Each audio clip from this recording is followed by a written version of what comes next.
Acaba de terminar a 10ª rodada da Série B. O Sport ganhou do Londrina de 2-1 e o Guarani perdeu hoje à tarde para o CRB, uma surpresa dentro do campeonato. Isso só mostra, gente, que o campeonato é muito parelho. Time que está em cima pode perder para time que está lá embaixo.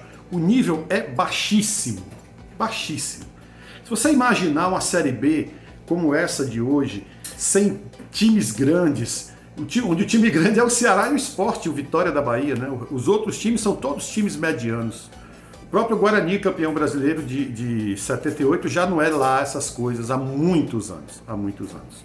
Então você imaginar que a gente pode patinar num ano que não tem um time grande, que não tem tanto investimento em outros times para subir para a Série A, é algo preocupante. Mas vamos lá. O Ceará ficou em 8º lugar ao final dessa rodada. Lembrando que o Sport Recife tem 2 jogos a menos. O Ceará ficou em 8º, a 4 pontos do G4. Ou seja, a distância para o G4 está aumentando. Está aumentando, né? E a 6 pontos para a liderança.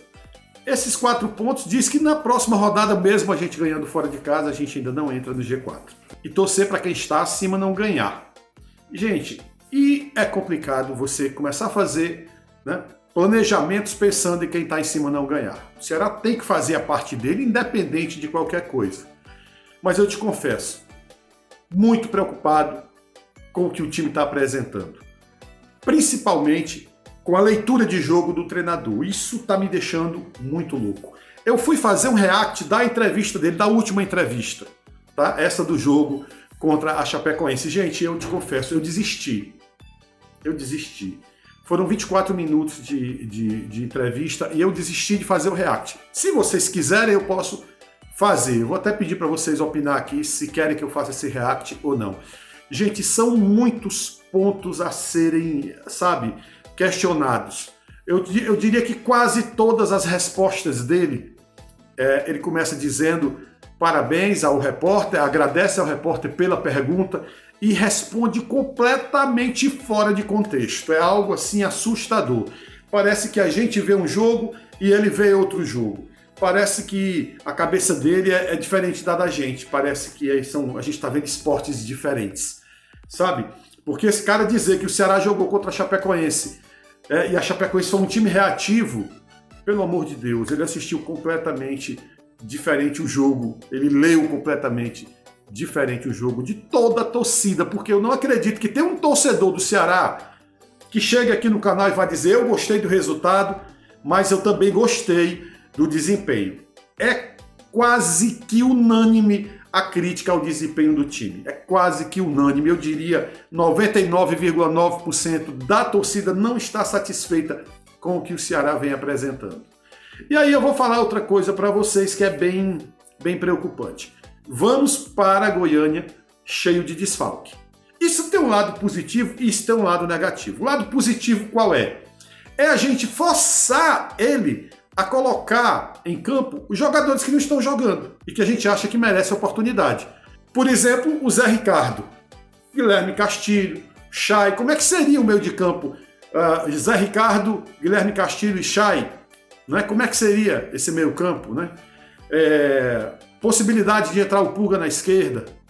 Enfim, tem muitas alternativas. O David na lateral esquerda, né, com o retorno do Luiz Otávio para fazer ali com o Léo Santos a zaga, o Varley na direita, quem sabe o Bruno no gol, que eu acho que não acontece, porque o Richard, quando foi mal, ele não trocou, principalmente agora, depois dessa partida que o Richard fez muito boa, ele não vai tirar. O problema do Richard é sempre a instabilidade.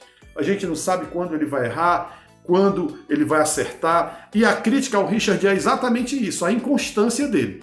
Eu não posso criticar o Richard só quando ele erra.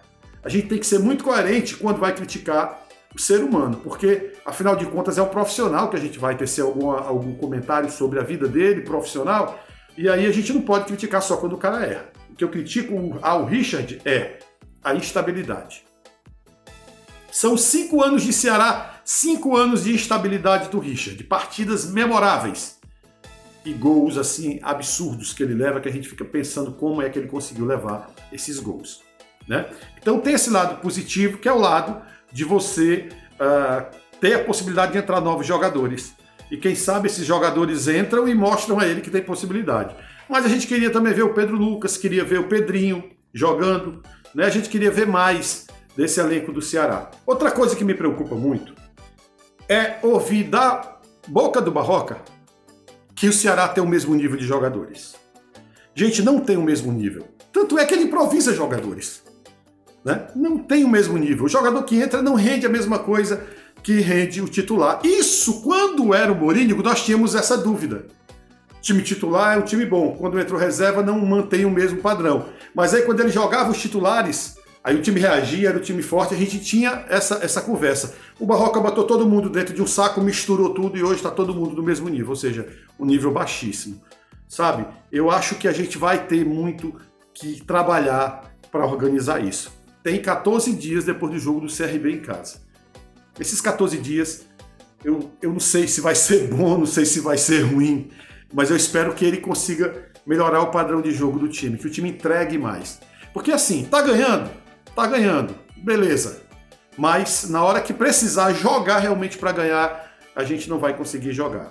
Outro fator interessante, entra VG ou entra Nicolas? Na minha opinião, o VG é para ser titular. O Nicolas, nas 3 últimas partidas, eu tenho sentido ele isolado, tenho sentido ele, sabe, muito longe do meio de campo. O time não tem jogada de pontas para o centroavante, é complicado. O nosso VG é mais rompedor. E é um cara que é talhado a fazer gol, né, gente? Entrou contra a Chapecoense e fez um gol. Então, quer dizer, eu acho que o VG merece essa titularidade no Ceará. E a gente merece ter um time mais forte, mais coeso, mais inteligente dentro de campo.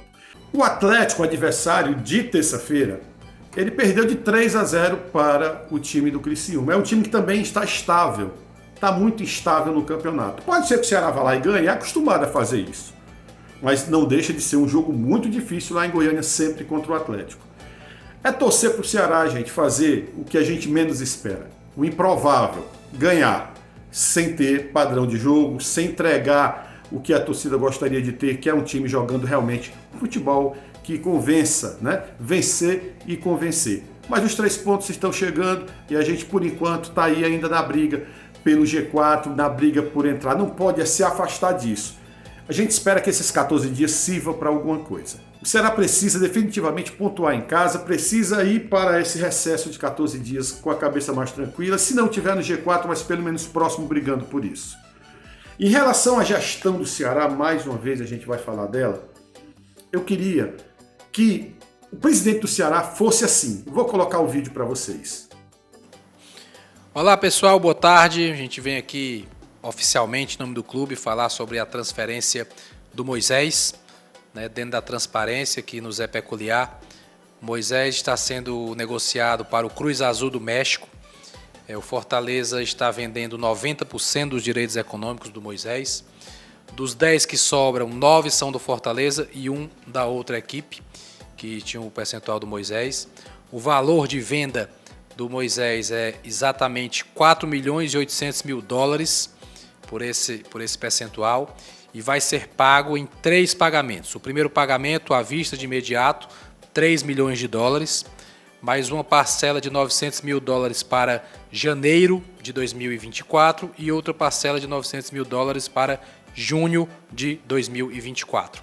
Não precisa ser o cara que dá satisfação todos os dias à torcida, mas precisa ter transparência. Isso aí que a gente viu é transparência. O presidente, em ato de ofício, vem a público dar uma satisfação sobre a venda de um jogador. Isso, gente, traz a torcida para o lado do time. Isso chama-se credibilidade. O torcedor passa a ser um defensor ferrenho da administração. Compra a ideia, encampa. O Ceará tem que encampar, gente. Torcida, sabe, jogadores, treinador. Se a gente não tiver essa sinergia equilibrada, o Ceará não vai para lugar nenhum. Torço para que acerte, mas não acredito no trabalho do Barroca. Que isso fique bem claro e que vocês me cobrem no final do ano, porque eu acho que isso é muito importante. Se subir, para mim vai ser uma surpresa, porque eu não consigo ver no Barroca competência para levar o Ceará até a primeira divisão do Campeonato Brasileiro.